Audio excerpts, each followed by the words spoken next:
네, 은혜로운 앙상블 연주 감사합니다. 설교자는 마스크를 벗어도 된다는 그런 지침이 있다고 그래서 제가 마스크를 벗고 설교 드리겠습니다. 하나님 아버지와 우리 주 예수 그리스도로부터 오는 은혜와 평강이 여러분과 함께 하시기 바랍니다. 이번 주일은 우리 팔복교회가 루터대학교 후원주일로 드리면서 우리 담임 목사님이 총장인 저에게 설교를 부탁하셔서 기쁜 마음으로 이 자리에 섰습니다. 그리고 항상 루터대학교를 위해서 기도와 또 물질로 후원해 주시는 팔복교회와 우리 성도 여러분께 루터대학교 모든 대학 구성원들, 우리 모든 교수님들과 또 직원들 그리고 학생들을 대신해서 감사의 말씀을 드립니다.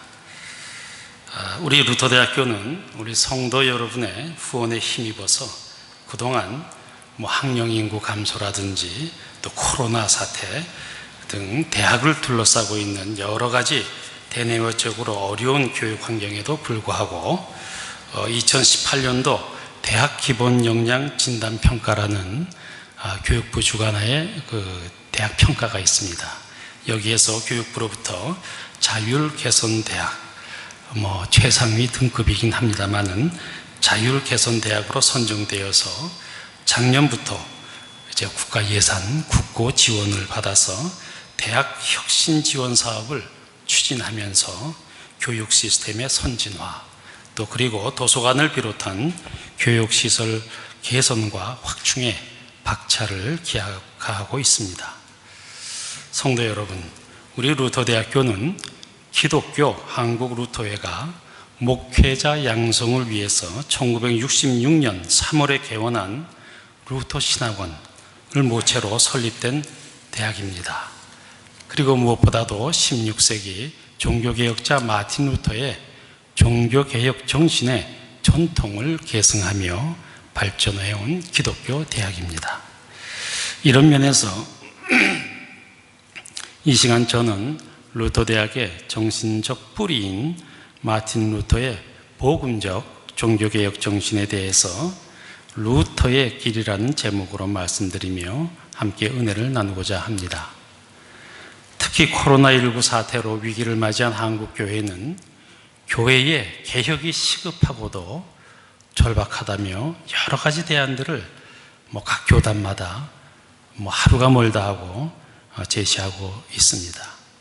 그런데 최근 제가 10월 3일로 기억합니다만은 10월 3일에 저는 장로교단 중 하나인 예장합동총회에서 발표한 조사 통계에 주목하지 않을 수 없었습니다. 그 내용은 이렇습니다.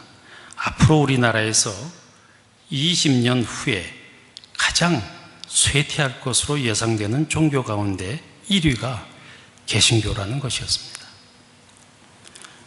사실 루터의 종교개혁으로 인해 시작된 개신교회가 하필 우리나라에서는 20년이 지나면 아주 교세가 미미해질 수 있다는 그보다 더 부정적인 또 비관적인 전망을 하는 사람들도 있습니다만은 아주 매우 충격적 통계이며 이거 우리가 팩트로서 받아들일 수밖에 없습니다. 이런 면에서 16세기 종교개혁을 통해 기독교 본래의 신앙을 흐리게 하는 요소를 제거하고 그리스도에 대한 진정한 신앙, 바른 신앙을 가지도록 다시 말씀드려서 당시 성도들의 신앙에 생기를 불어넣고자 했던 종교개혁자 루터에게 지금 우리 교회가 또 우리 성도들이 지향하고 또 가야 할 그 길을 묻는 지혜가 그 어느 때보다도 절실히 필요하다는 생각을 하면서 오늘의 설교를 준비해 보았습니다. 성도 여러분, 우리는 몇 주 전에 10월 31일이죠. 세계의 모든 교회들이 루터의 종교개혁을 기념하는 종교개혁 기념일을 지낸 바 있습니다. 지금으로부터 503년 전 1517년 10월 31일 마틴 루터는 비텐베르그 성교회 게시판에 95개의 논제를 면죄부의 효력에 대한 해명을 위하여라는 부제와 함께 붙였습니다. 이러한 당시 로마 가톨릭 교회와 신학의 부패에 저항했던 루터의 외침은 마침내 중세의 암흑을 깨뜨리고 복음의 회복, 그리고 인간성 회복을 향한 근대라는 역사의 새로운 지평을 열었고, 우리는 이것을 종교개혁이라고 부르고 있습니다. 그리고 역사학자들은 종교개혁과 문예부흥, 르네상스로 우리가 알고 있습니다만, 이 종교개혁과 문예부흥을 근대 문명의 두 원천으로 보고 있습니다. 그런데 성도 여러분, 이 엄청난 역사적 사건인 종교개혁이 실로 루터라는 한 사람 인격 속에서 시작되었던 것을 우리는 잊어서는 안 될 것입니다. 그래서 루터는 인격의 근원을 믿음이라고까지 표현을 하고 있는데, 바로 믿음 없이는 인격도 없다는 것입니다. 이 인격, 이것은 자연인격이 아니라 신앙인격을 말하는 것입니다. 이 신앙인격에서 구원의 현실인 자유가 나온다는 말씀이 됩니다. 왜냐하면 인격은 자유의 주체이기 때문이죠. 따라서 근대인의 자유는 실로 믿음, 신앙의 그 뿌리를 받고 있다고 볼 수 있겠고, 그런 의미에서 루터는 근대에 처음으로 나타난 자유인이라고까지 말할 수가 있는 것입니다. 오늘도 독일 국민의 약 3분의 2가 루터의 사상으로 살고 있습니다. 루터란들이 전 인구의 3분의 2가 됩니다. 3분의 1은 이제 가톨릭 교도들이겠죠. 그리고 덴마크나 스웨덴, 노르웨이 등 북유럽의 선진 복지 국가들도 이 루터의 사상 속에서 그들의 지금의 복지를 발견했고, 기타 서양의 모든 개신국가들이 루터로부터 소위 프로테스탄트 정신이죠, 진정한 반항 정신을 배웠던 것입니다. 더 나아가 오늘날에도 적어도 물질이나 세상적 명예나 지위가 아니라 인간의 내면적 깊이만이 진정한 삶의 존귀함과 숭고함을 보여줄 수 있다고 믿는 사람들에게는 누구나 오직 신앙으로 자신의 내면적 양심의 고뇌를 해결하고 돌파했던 이 루터의 길만이 우리 인간에게 한없는 기쁨, 한없는 자유와 기쁨을 줄 수 있다는 증거를 붙들게 되게 될 것입니다. 그러면 루터의 종교개혁의 중심 사상이 과연 무엇이었을까? 오늘 본문 말씀, 사도 서간문이었던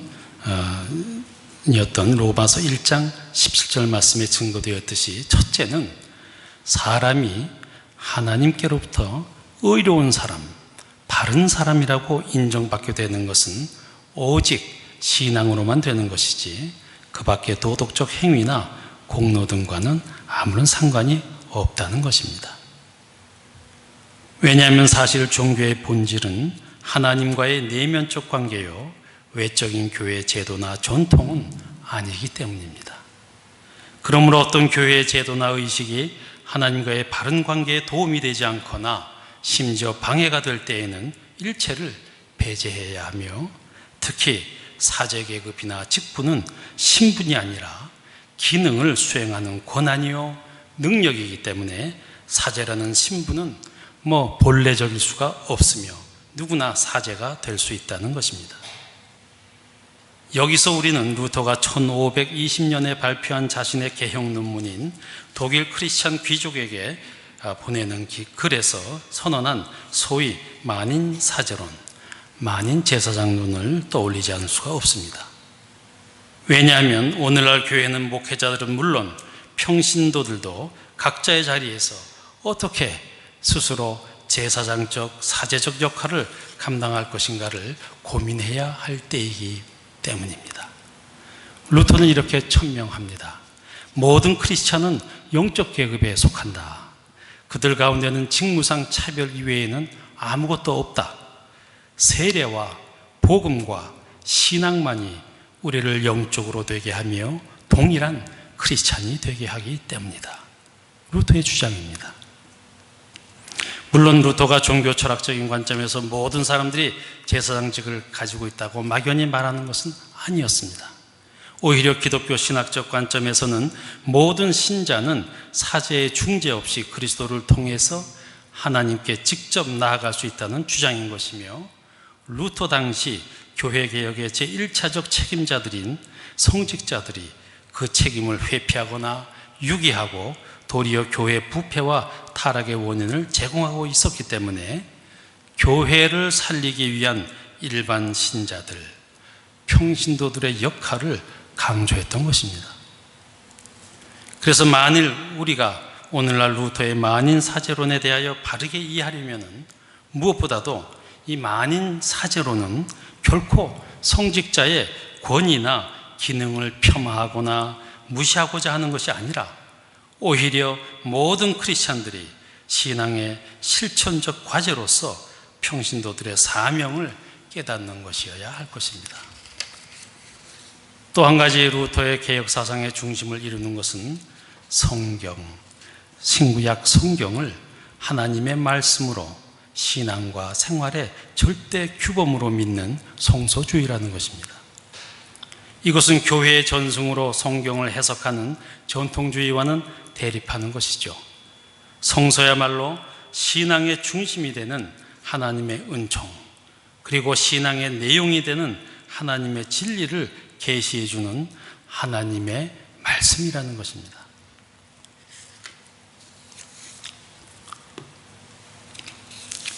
이 진리의 바닷속에서 루터는 힘있게 약동하는 생명을 붙잡을 수가 있었습니다. 그리고 이 생명과 함께하는 마음, 그것을 루터는 양심이라고 하였습니다. 그래서 루터는 언제나 내 양심은 하나님의 말씀으로 사로잡혀 있다고 얘기를 했죠. 왜냐하면 하나님의 말씀에 사로잡힌 양심 속에서 루터는 비로소 자유를 느낄 수 있었고 더 나아가 누릴 수 있었기 때문입니다. 그래서 우리는 루터의 그 열정적인 삶, 전투적인 그 생애와 종교개혁의 비밀이 바로 이 자유함 속에 있었다고 볼 수밖에 없는 것입니다. 왜냐하면 루터의 이 자유는 하나님의 말씀에 사로잡힌 양심 속에서만 가능했기 때문입니다. 이러한 사로잡힘과 자유함, 이 모순된 두 개념이 하나로 합쳐진 그곳에 종교개혁자로서의 루터의 인격이 완성될 수가 있었던 것입니다. 루터의 저서 가운데 가장 중요한 것으로 꼽는 노예 의지론이라든지 또 크리스찬의 자유도 바로 이 정신의 표현이라고 말씀드릴 수가 있습니다. 그래서 루터에 따르면 인간의 의지는 그 자체가 본래 자유로운 것이 아니기 때문에 그것은 하나님에게 지배되든지 그렇지 않으면 악마에게 지배된다는 것입니다.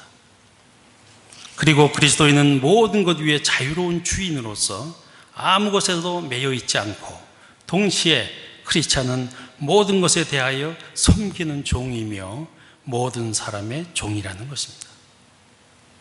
이런 것은 모두 루터의 이 모순된 두 개념, 사로잡힘과 자유함의 논리적인 표현이라고 말씀드릴 수가 있습니다. 루터에게 있어서 이 극단적 모순을 극복할 수 있도록 하나님이 감싸주고 이어주는 놀라운 하나님의 은총, 하나님의 선물이 바로 신앙이었던 것입니다. 그런데 성도 여러분, 죄에 대한 죽음, 이것을 루터는 신앙이라고 합니다. 사실 우리 크리스찬들의 가장 궁극적인 소망은 죄로부터 해방되는 일일 것입니다. 그래서 루터는 진정한 신학은 구원론이다고까지 말한 바가 있습니다.